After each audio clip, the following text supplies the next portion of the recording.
Training today. So today we are going to have two sessions. The first session will be taken by Rashmi ma'am and her topic is Hindi माध्यमिक स्तर में शिक्षण रणनीतियाँ and the second topic will be taken by me engaging language classroom. And I also request you people to please give your name as resource person. We might be conducting the next week. So I request you to please give me your names. Now I request Rashmi ma'am to please start the topic.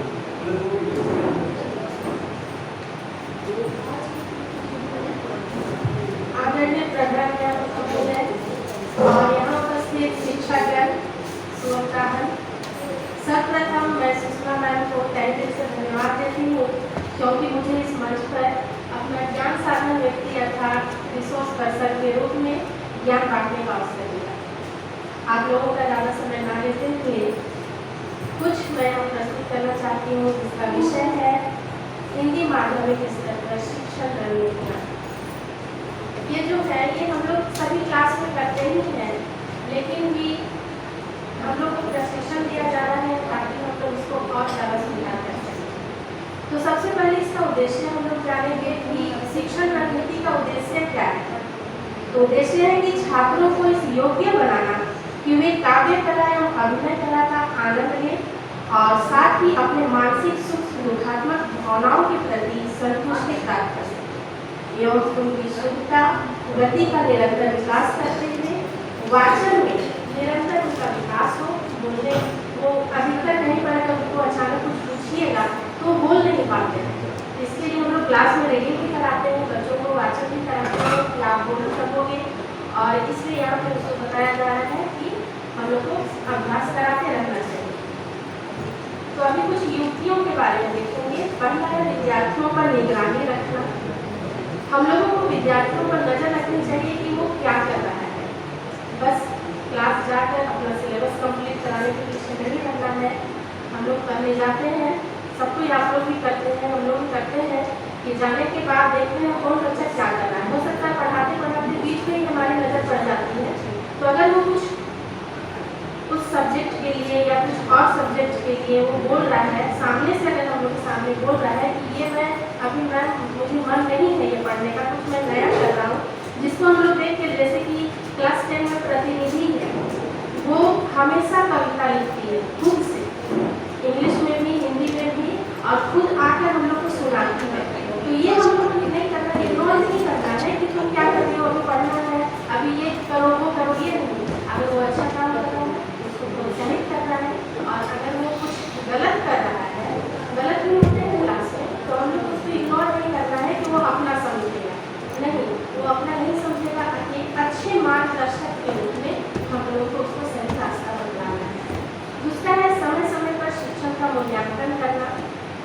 पढ़ाते जा रहे हैं बस वो नहीं, बीच बीच में उनकी एकाग्रता जानने के लिए कि वो क्लास में ध्यान दे रहे हैं या नहीं, आप क्वेश्चन कर सकते हैं, करते भी होंगे। और साथ ही बीच बीच में सरप्राइज टेस्ट भी हम लोग ले सकते हैं मूल्यांकन करने के लिए बच्चे का स्तर क्या है। अगला है उपयुक्त शिक्षण सामग्री रखना। रोज रोज बच्चे फर्स्ट पीरियड से लास्ट पीरियड होते होते बोर हो जाते हैं पढ़ते पढ़ते, लास्ट पीरियड होते होते तो होना ही है, उनको पढ़ने की इच्छा भी नहीं करती है। तो अगर हम लोग का पीरियड लास्ट पीरियड होते होते है तो हम लोग कुछ ऐसा कर सकते हैं उस दिन, रोज नहीं कभी कभी, कि बच्चे का मनोरंजन भी हो जाए और उस विषय के बारे में उसको जानकारी भी मिले। उसके लिए हम लोग उस पाठ से अंतर्गत उसके आधार पर भी कुछ भी शिक्षण सामग्री ले जा सकते हैं क्लास में और उनको दिखा सकते हैं, उसके बारे में बता सकते हैं। उसके बाद नया चैप्टर शुरू कर सकते हैं। जिस चैप्टर के बारे में हम लोग दिखला रहे हैं उसमें उसकी आवश्यकता पड़ेगी, उन शिक्षण सामग्रियों का प्रयोग करेंगे। पहले बच्चे का एक दिन हम लोग ले सकते हैं ताकि बच्चे और ज़्यादा उसके बारे में जानने के लिए उत्सुक रहेंगे। शिक्षण को रोचक और सरल बनाना, ये भी इसी के अंतर्गत आता है कि हम लोग कुछ भी उनके साथ, जैसे किसी दिन क्विज करा देते हैं, किसी दिन हो सकता है चलो आज हम लोग को कुछ पाठ जैसे नया पाठ करना है तो आज हम लोग ये नहीं पढ़ेंगे, उसी के संदर्भ में कुछ नया चीज़ करा सकते हैं, जिससे उनकी रुचि बढ़ेगी और साथ में उनको अच्छा भी लगेगा। लिखते जाओ लिखते जाओ लिखते जाओ, बच्चे बोलने लगे तो मैम आज बहुत लिखे हैं, अब नहीं। रीडिंग कराओ तो भी बोलते हैं कि मैम आज थक गए। तो ये जरूरी नहीं कि हमारा सिलेबस कंप्लीट नहीं हो रहा है, हम तो पढ़ाएंगे, तुम समझो ना समझो, पढ़ो ना पढ़ो, तो ये नहीं। बच्चे की मानसिकता को भी हमको समझना है। सिलेबस तो कंप्लीट हो ही जाएगा, लेकिन अगर हम बच्चे को भी समझते हुए आगे पढ़ाएंगे तो उनके लिए भी अच्छा होगा।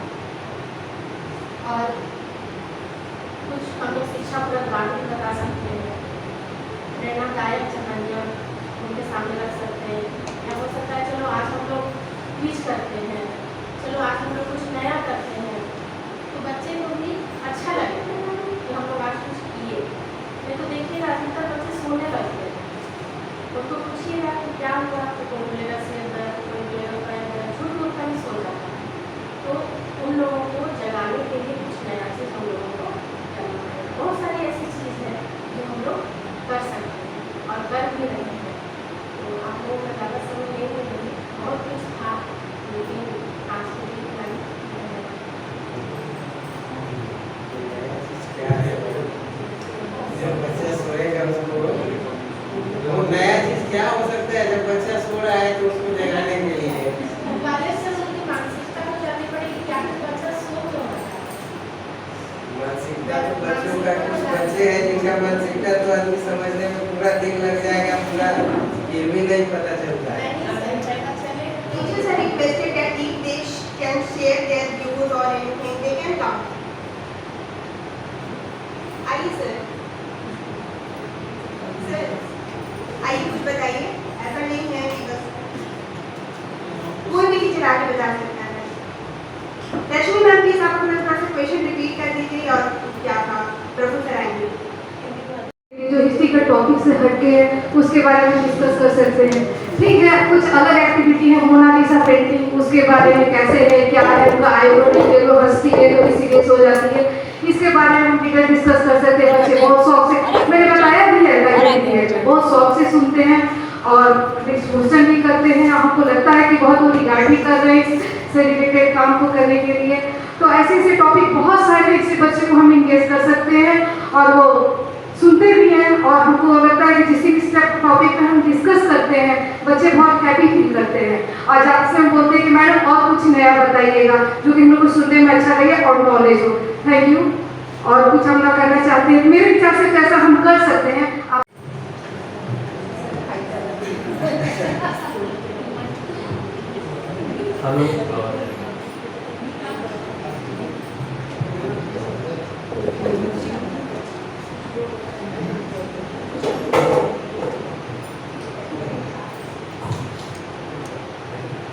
हेलो।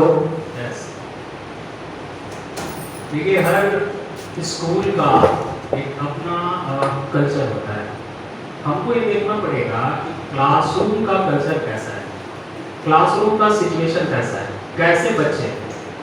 अगर आप बात करें कि जैसे 4 सेक्शन है क्लास 10 में, ABCD, हर जगह आपका way of treatment of class management अलग अलग होगा। अगर आप जाते हैं ऐसे क्लास में जहाँ पे बच्चे बहुत इग्नोर्ड हैं, कम अटेंशन देते हैं, उनका अटेंशन अगर आपको ड्रॉ कर रहा है तो देखिए बच्चे क्या होते हैं ना, बच्चे को अगर आपको ट्रीट करना है तो इमोशनली ट्रीट करना पड़ेगा। थोड़ा सा आप उनके करीब जाइए, उनसे बात करिए। बात करने का मतलब ये नहीं क्लासरूम के अंदर आप कहेंगे कि बात करने का मतलब बच्चे तो फिर कुछ इंटरेस्टिंग बात निकाल देंगे तो उसमें मतलब करना शुरू करेंगे, क्लास पूरी तरीके से डिस्टर्ब हो जाएगा। ऐसी कोई बात नहीं, कोई जनरल बात हो सकता है, उनके बैकग्राउंड से रिलेटेड कोई बात हो सकता है।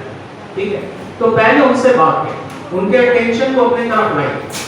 जैसे जनरली मैं क्लास के अंदर जाता हूँ, जब लगता है कि आज क्लास कुछ दूसरे मूड में, तो पहले मैं कोशिश करता हूँ कि उनको कुछ चीजें इंटरेस्टिंग चीज उनके बारे में, जो भी उनका मूड है उसके बारे में कुछ बात करें। आफ्टर दैट धीरे धीरे मैं टॉपिक की तरफ आता हूँ। अगर डायरेक्टली मैं गया और कहा कि नहीं जी अभी तो तुमको हाइट एंड डिस्टेंस पढ़ना है क्लास 10 में, तो आप डायरेक्टली उस देख के डर से केवल सुनता है, समझता नहीं है। कुछ बच्चे फिर हेड डाउन करते हैं। और वो किसी भी टीचर के लिए सबसे इम्पोर्टेंट पोजीशन होता है अपने आप को इवैल्यूएट करने का, कि कि आप में टीचिंग स्किल क्या है। टीचिंग स्किल आप तब डेवलप कर पाएंगे जब आप बच्चे से बहुत ज्यादा प्यार करते हैं। आप ये फील करते हैं कि ड्यूरिंग द 45 मिनट्स ये हमारे बच्चे हैं और इनको अगर हमको ट्रीट करना है तो किस तरीका से करें, क्या मेथड अप्लाई कर सकते हैं। फर्स्ट टाइम आप किसी क्लास के अंदर जाते हैं, आपको हार्डली 2-3 क्लास ऐसा लगेगा जब आप क्लासरूम के बारे में सीख जाएंगे, एंड आफ्टर दैट आपको अपना ट्रिक लगाना पड़ेगा। कोई एक ऐसा यूनिवर्सल ट्रिक नहीं है जो आपको बताया जाए और आप उसको जाके यूज करें। अगर मेरे वो जेई के बच्चे को पढ़ाना है जो ऑलरेडी मोटिवेटेड है, तो वहां जाकर के आप कंटेंट पर बात करो और ब्रिलियंटली बात करो। लेकिन जहां बच्चे 12 पास करने के लायक, मतलब सेमी बच्चे, साधारण बच्चे, तो how can you handle it? वहां हैंडल करने के लिए आपको बहुत बेसिक लेवल से उनके लेवल में जाकर के आपको चीजों को एक्सप्लेन करना पड़ेगा। अब बड़ा हार्ड सिचुएशन होता है, जैसे मैडम ने कहा कि बच्चे सो गए तो क्या करेंगे। बच्चे सो तभी जाएंगे तब उनको करना क्या होगा, पिंच करना होगा। मैं क्या करता हूँ मैं बताता हूँ, मैं इमोशनली ले जाता हूँ उनको। मैं बोलता हूँ यार तेरे फादर कितने मेहनत से पैसा दे रहे हैं, कितना मुश्किल से पैसा दे रहे हैं, और you are the luckiest person कि तुम इस क्लासरूम में बैठे हो, फैन चल रहा है, और दुनिया का सबसे आसान काम है पढ़ाई। ये क्लासरूम में बैठ करके तुम अपने करियर को चेंज कर सकते हो। तो जब ये बातें मैं बताता हूं कि 8 घंटा आपके फादर काम करते हैं, बॉस उनको कितनी बार बोलते होंगे, अपने आवश्यकता की चीजों को काट करके, और वो पैसे फिर आपको देते हैं, आपके स्कूल का फी कि आपको खड़ा नहीं करा जाए क्लास में, ऑफिस में बुलाया नहीं जाए। इन सारे चीजों को जब आप उनसे बात करते हैं ना, तो थोड़ा सा टेंशन उनका आता है, लगता है यार ये तो मेरी रिस्पॉन्सिबिलिटी है। तो इन सारे चीजों को इमोशनली आप उसको थोड़ा सा पीच कर सकते हैं, पिन अप कर सकते हैं, तो जग जाता है, लगता है यार ये तो सही बात है। और मैं एक बात हमेशा बच्चों से कहता हूं कि इतनी सारी चीजें अगर पेरेंट्स हमारे लिए करते हैं, रिटर्न में हमसे क्या मांगते हैं। दुनिया में सबसे ज्यादा प्यार किसको करते हो, रिस्पेक्ट किसको करते हो, तो बोलते हैं मदर फादर को करते हैं। तो मदर फादर को आप सबसे ज्यादा रिवार्ड किस तरीका से दे सकते हैं, एक अच्छा रिजल्ट करके दे सकते हैं। एटलीस्ट आप टॉपर नहीं बनोगे तो 60% मार्क्स लेकर के दे सकते हो। तुम्हारे पेरेंट्स को लगे कि मैंने 8 घंटा जो मेहनत करके अपने पैसा बच्चों को दे रहा हूँ, उसके बदले में कुछ तो मेरे को मिल रहा है, क्योंकि अपना सपना, अपना पूरा उम्मीद अपने बच्चों में देखता है। तो इस तरीका का कुछ इमोशनल बातें मैं जब उनसे करता हूँ तो थोड़ा जगते हैं, थोड़ा सा उनका दिल खुलता है, लगता है कि कुछ चुभा, तो चुभाना पड़ेगा कभी कभी बीच बीच में। तो इस तरीका से आप कुछ भी ट्रिक्स अप्लाई कर सकते हैं। बच्चे इमोशनली अगर आ रहे तो आए दिन आप देखते रहते हो कि मैं कुछ बच्चों का काउंसलिंग करते रहता हूँ, और खास करके वैसे बच्चे रहते हैं जो बात सुनने वाले नहीं होते, फिर भी 1-8 घंटा उनका अटेंशन खींच पाता हूँ, तो लगता है कि बच्चे हैं। बिकॉज कोई बच्चा क्रिमिनल है नहीं, क्रिमिनल चाइल्ड तो आपकी क्लास में बैठेगा, बस वो रिस्पॉन्सिबिलिटी नहीं जानता है। क्लास 10 में उसका शरीर आ गया है, बट उसका मैच्योरिटी लेवल अभी क्लास 6 का है। तो आपको क्लास 6 लेवल के बच्चों को क्लास 10 में पढ़ाना है, तो it is really a challenging thing, और इसको आपको देखना पड़ेगा। ठीक है, थैंक यू।